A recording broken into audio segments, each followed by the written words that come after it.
120 000.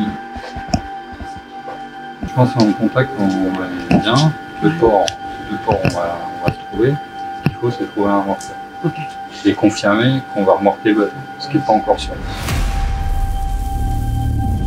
4 h du matin, j'ai reçu un appel de Sébastien du port me disant qu'il avait perdu l'étrave tribord, donc l'étrave qui était finalement qui était en l'air et celle qui n'était pas en appui sur l'eau. Et donc là, tout était dans la manière dont on allait pouvoir récupérer et le bonhomme et le bateau. Et donc assez rapidement, avec la cellule routage, on a regardé un petit peu où Sébastien pouvait se poser avec le Edmond Rothschild.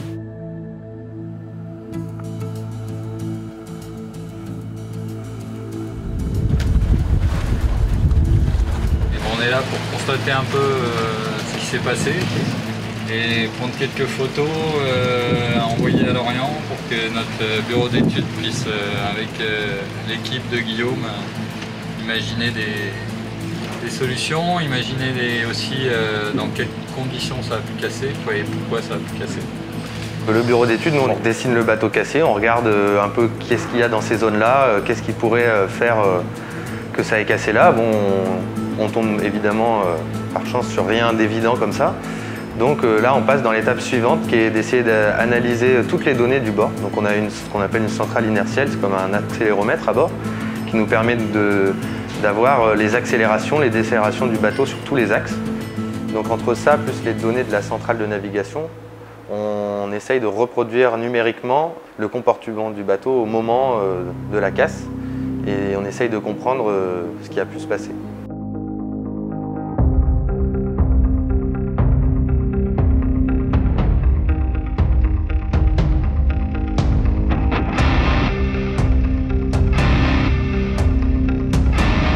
On voit que le bateau et le skipper ont pris plusieurs jets de décélération longitudinale, donc vraiment un gros arrêt buffet, en faisant rentrer le flotteur dans l'eau avec un angle d'attaque, un angle à l'eau assez important, qui nous fait penser aujourd'hui que le flotteur a cassé en latéral.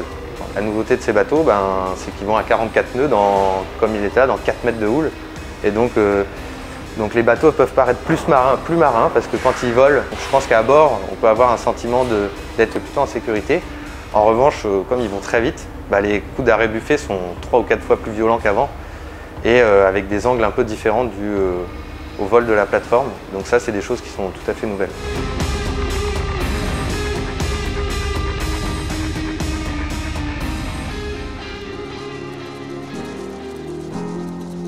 On n'a pas le déroulé du scénario parfait.